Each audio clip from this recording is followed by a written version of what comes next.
Todo iba bien, hasta que mi esposo ganó un concurso para grabar un vídeo para adultos y nuestra vida cambió para siempre. Hola Edith. Soy Marian y hoy escribo algo que no pensé que alguna vez compartiría de manera pública. No sé si espero comprensión, consejos, o solo poder organizar mis pensamientos contando esta historia. Lo cierto es que la vida puede cambiar en el momento menos esperado, a veces no con un gran evento catastrófico, sino con una decisión aparentemente pequeña que desencadena una reacción en cadena. Y cuando te das cuenta, estás parada entre los restos de la vida que creías tener asegurada. Tenía 24 años y estaba casada con Dylan, mi mejor amigo desde la secundaria y el amor de mi vida. Nuestra historia era una de esas que todos veían como destinada. Fuimos compañeros durante los años más difíciles y hermosos de nuestra adolescencia, sobrevivimos juntos a la universidad, incluso estudiando carreras distintas, pero siempre apoyándonos mutuamente. Cuando nos graduamos, mudarnos juntos fue un paso natural, tan esperado como emocionante. Nuestro pequeño apartamento no era lujoso, pero lo decoramos con nuestras manos, eligiendo muebles de segunda mano y llenándolo de detalles que hablaban de nosotros. Allí soñamos juntos. Hablábamos de nuestras metas, de los viajes que queríamos hacer, de los proyectos que construiríamos poco a poco. Nuestra vida era sencilla, pero increíblemente feliz.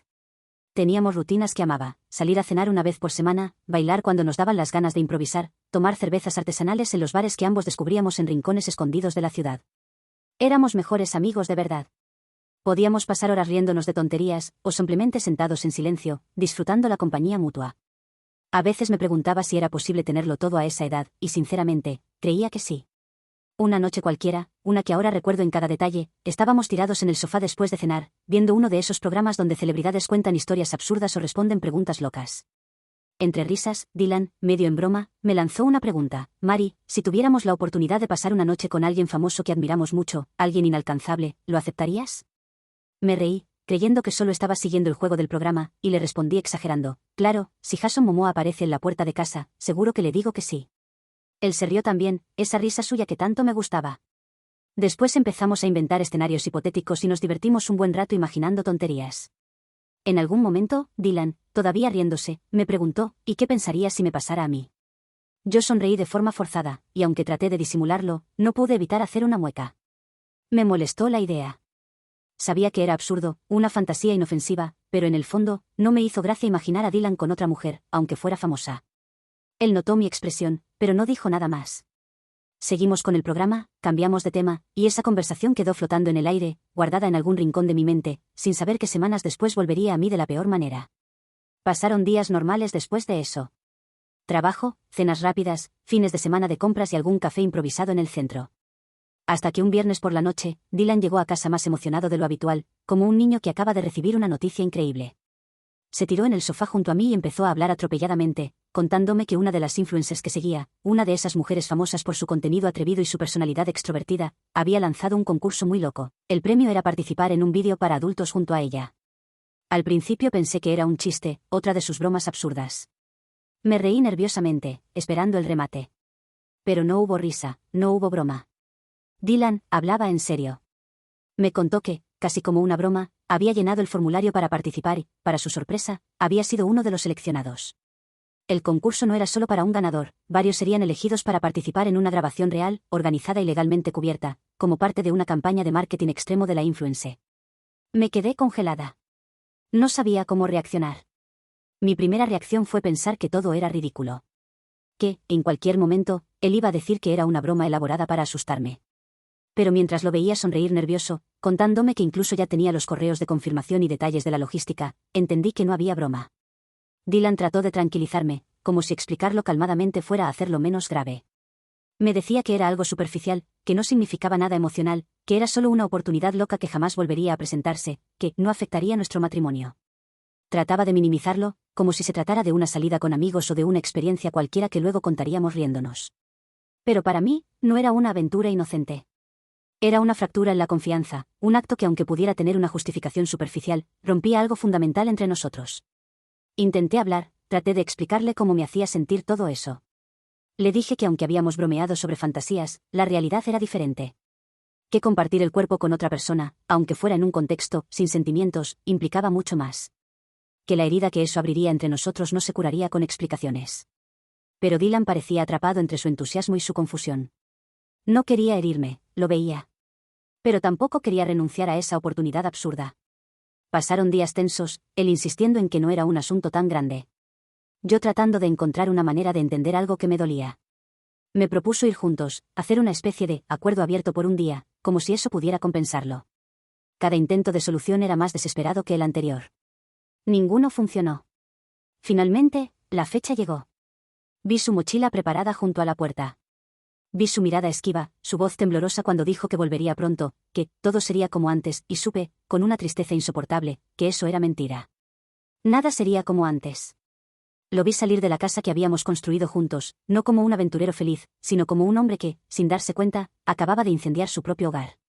Y yo me quedé allí, sola, abrazándome a mí misma, preguntándome cuándo exactamente dejamos de ser nosotros. Actualización 1. Cuando Dylan volvió, la casa no se sintió igual. Ni siquiera supe cómo debía reaccionar cuando escuché la llave girar en la puerta. Me quedé en la cocina, fingiendo estar ocupada lavando un plato que ya había lavado 2 veces, escuchando sus pasos acercarse, escuchando el sonido de su maleta cayendo en el suelo del recibidor como si nada hubiera pasado. Entró como quien vuelve de un viaje cualquiera, con una sonrisa torpe, culpable, y un hola, tan pequeño que apenas lo escuché.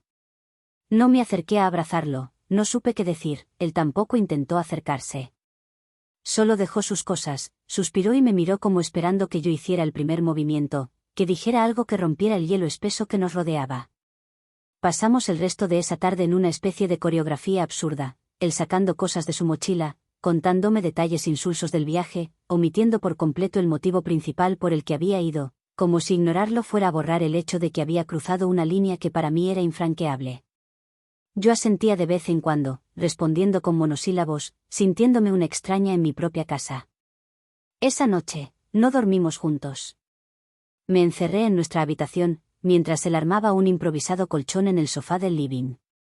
No hubo reclamos ni discusiones, no era necesario. La distancia física solo era el reflejo de la distancia emocional que ya se había instalado entre nosotros. Durante los días siguientes, tratamos de retomar una apariencia de normalidad. Íbamos a trabajar, nos cruzábamos en la cocina, hablábamos lo mínimo indispensable. Dylan intentaba de vez en cuando romper el silencio con bromas, con propuestas para salir, como si un café o una cena pudieran arreglar lo que había roto. Yo, aunque quisiera, no podía.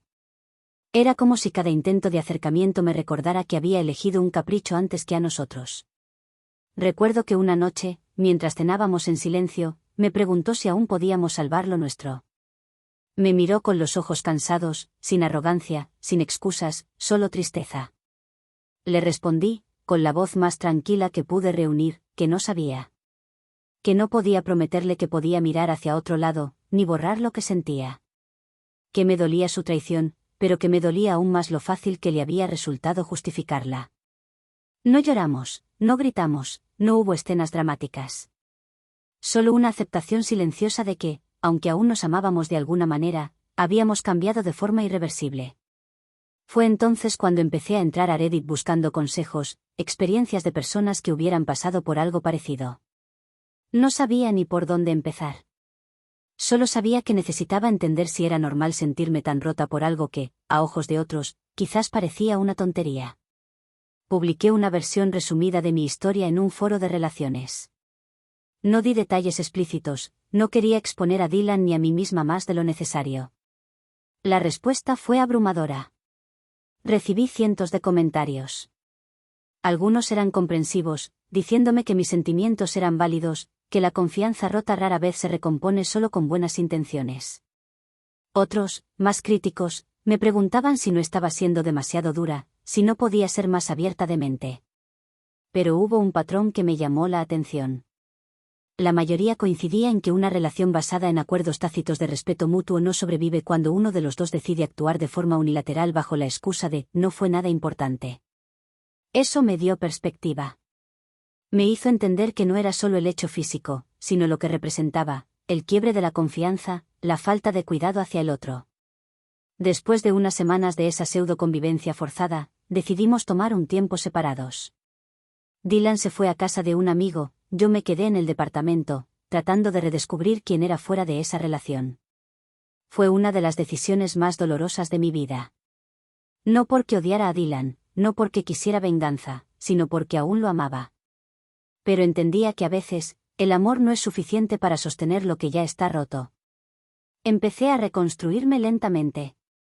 Pasaba las tardes leyendo, saliendo a caminar, escuchando podcasts de bienestar emocional que antes habría considerado cursis. Volví a tomar mis clases de yoga, volví a ver a mis amigas, que con infinita paciencia me recordaban quién era yo antes de definirme únicamente como la mitad de una pareja. Cada pequeño paso hacia mi independencia emocional me dolía, pero también me fortalecía. Mientras tanto, seguía activa en Reddit. Actualizaba mi post, leía los consejos, agradecía los mensajes privados de personas que me compartían sus historias. Descubrí algo que antes no entendía: el dolor compartido duele menos. No desaparece, pero se vuelve más llevadero cuando sabes que no estás sola. Actualización 2. La separación física con Dylan no resolvió mágicamente mis emociones, pero me dio el espacio que tanto necesitaba para pensar sin la presión de ver su rostro todos los días. Al principio, cada rincón del departamento parecía gritar su ausencia. El lado de la cama que quedaba intacto, el tazón extra en el estante del desayuno, las llaves que ya no estaban en el cuenco de la entrada. Todo era un recordatorio silencioso de la vida que habíamos compartido y que ahora pendía de un hilo. Durante las primeras semanas, nos limitamos a hablar solo de asuntos prácticos: facturas, alquiler, logística. No había reproches, ni discusiones. Era una cordialidad forzada, como dos extraños que intentaban no perturbar las ruinas en las que se había convertido su hogar. En esos momentos me di cuenta de que la indiferencia duele más que la rabia. Al menos la rabia te hace sentir algo. La indiferencia, en cambio, solo confirma que algo murió entre los dos. En paralelo, mi participación en Reddit se volvió más activa. Ya no era solo una lectora pasiva. Empecé a responder a otras personas que, como yo, estaban atravesando duelos invisibles, esos que no se lloran con un ataúd, sino con los pedazos de una vida que ya no existe. Hablar con desconocidos, compartir historias, ver otras perspectivas, me ayudó a entender que el dolor que sentía era legítimo. No estaba siendo dramática ni inmadura. Estaba lidiando con una traición a mis propios valores, y eso no se resuelve con un «bueno, pasa la página», como muchos creen. Una tarde de sábado, Dylan me pidió vernos. Acepté, aunque en mi interior no estaba segura de qué esperaba. Nos encontramos en un café neutral, uno al que nunca habíamos ido juntos, como si inconscientemente quisiéramos evitar lugares cargados de recuerdos. Él llegó puntual, se veía cansado, más delgado, como si tampoco la estuviera pasando bien. La conversación fue tensa al principio. Hablamos de cosas triviales: trabajo, amigos en común, noticias locales. Hasta que, inevitablemente, llegamos al tema que realmente nos había reunido allí. Dylan me pidió perdón, no un perdón superficial, ni uno lleno de excusas. Un perdón sincero, desde un lugar de reconocimiento real. Me dijo que había sido egoísta, que había minimizado mis sentimientos, que se había dejado llevar por la emoción de hacer algo grande y diferente sin medir las consecuencias reales sobre nuestra vida. Que entendía ahora que no se trataba de sexo, ni de una aventura, sino de la fractura que había generado entre nosotros. ¿Lloró? Yo también. No hubo promesas de reconciliación, tampoco un pactos apresurados para volver a empezar. Solo hubo dos personas heridas reconociendo el daño que se habían causado, y la realidad de que a veces, el amor no puede reparar todo. Decidimos, de manera madura y conjunta, que lo mejor era hacer oficial la separación. Durante los siguientes meses, nos encargamos de dividir nuestras cosas, de gestionar el tema del alquiler, de avisar a nuestras familias y amigos más cercanos. No fue un proceso fácil ni rápido. Cada caja que empacaba era un pequeño funeral a una versión de mi vida que había terminado. Pero también, en medio de todo ese dolor, había una sensación sutil de alivio. La certeza de que estaba tomando una decisión por mí, basada en el respeto propio y no en el miedo a estar sola. En mi proceso de sanación, decidí dar un paso más. Me inscribí en un curso de fotografía, algo que siempre había querido hacer pero que había postergado infinitamente. Empecé a viajar sola a pequeños pueblos cercanos los fines de semana, con mi cámara colgando del cuello, redescubriendo la belleza de las cosas simples: un café en una plaza, un perro dormido al sol, una pareja de ancianos tomados de la mano. Fueron meses de reconstrucción silenciosa. No era felicidad plena, ni mucho menos.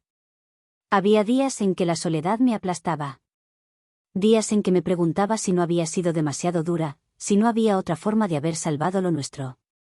pero también había momentos de paz. Momentos en que me sorprendía sonriendo sin motivo, agradeciendo pequeñas victorias cotidianas, terminar un libro, cocinar para mí misma, dormir una noche entera sin lágrimas. Reddit siguió siendo un refugio en ese tiempo.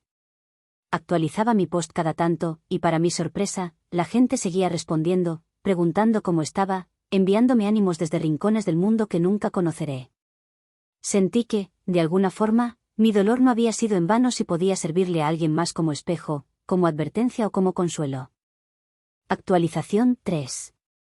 Hola otra vez, Reddit. Pensé mucho en cómo escribir esta última parte. No porque no supiera qué decir, sino porque esta parte de la historia, a diferencia de las anteriores, no está llena de dolor ni de pérdida. Esta parte es distinta. Esta parte es sobre empezar de nuevo, sobre encontrar luz en lugares donde ya no esperaba nada, sobre volver a creer en la posibilidad de ser feliz sin miedo.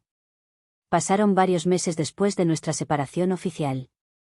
El proceso de reconstruirme seguía su curso lento, a veces frustrante, pero constante. Me sentía más fuerte, más segura de mis límites y mis necesidades. Ya no buscaba llenar vacíos emocionales con promesas a medias. Había aprendido a estar bien conmigo misma primero. Fue en una de esas salidas improvisadas, un sábado cualquiera en una exposición de fotografía local, donde conocí a Andrew. No fue una historia de película. No hubo miradas mágicas al otro lado del salón ni música de fondo. Simplemente me acerqué a una fotografía que me llamó la atención, una imagen de un muelle vacío bajo un cielo nublado, y alguien a mi lado comentó algo sobre la composición de la luz, y ahí estaba él. Vestía sencillo, jeans gastados, camiseta blanca, una cámara vieja colgando de su cuello. Empezamos a hablar. Primero sobre la fotografía, luego sobre libros, luego sobre la vida. No hubo prisa, ni necesidad de impresionar. Solo dos personas conversando como si no tuvieran expectativas colgando sobre sus cabezas. Nos vimos varias veces más, siempre en espacios públicos, sin presiones, sin urgencias. Caminatas por parques, cafés tranquilos, visitas a librerías de segunda mano. Andrew sabía de mi historia, se lo conté temprano, no porque quisiera asustarlo, sino porque sentía que debía ser honesta desde el principio. Él me escuchó sin interrumpirme. No me juzgó, no me dio soluciones rápidas.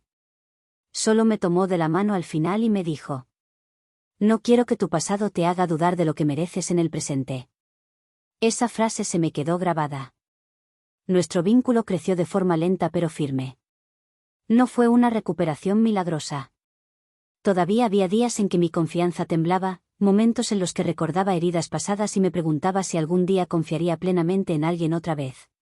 Pero Andrew tuvo una paciencia infinita, nunca me presionó para avanzar más rápido de lo que estaba lista, nunca me hizo sentir culpable por necesitar mi espacio o mi tiempo. Poco a poco, el amor volvió a colarse en mi vida. No con la intensidad cegadora de la primera juventud, sino con la calidez serena de algo que sabes que quieres cuidar, no consumir. Hoy, después de todo lo que pasé, puedo decir que estoy en un lugar diferente. No perfecto, no libre de cicatrices, pero sí genuinamente mejor. Tengo un pequeño apartamento nuevo que decoré a mi gusto. Tengo mi cámara, mis libros, mis plantas que por fin logro mantener vivas. Tengo un círculo pequeño de personas que me aman de manera honesta. Y tengo a alguien que me ama, no por llenar un vacío, sino por acompañarme en mi camino. No sé qué me depara el futuro. Quizá haya nuevos tropiezos, nuevas pérdidas, nuevas despedidas. Pero sé que ya no tengo miedo de empezar de nuevo. Sé que ya no dependo de nadie más para saber cuánto valgo. Sé que merezco amor, pero primero de mí misma. Gracias Reddit por haber sido testigo de este pedazo de mi vida. Gracias a quienes comentaron, a quienes enviaron apoyo silencioso, a quienes compartieron sus propias historias. Contarlo aquí me ayudó a entenderme mejor, a procesar mi duelo, a celebrar mis pequeños renacimientos. Si alguien allá afuera está leyendo esto mientras atraviesa su propia tormenta, no tengas miedo de soltar lo que ya no te sostiene. El vacío da miedo, pero también es el primer paso para llenarlo de algo nuevo, algo mejor. Nos vemos en la próxima historia. Fin del hilo. Para seguir disfrutando de historias como esta, recuerda suscribirte, darle like a este vídeo, comentar y compartir.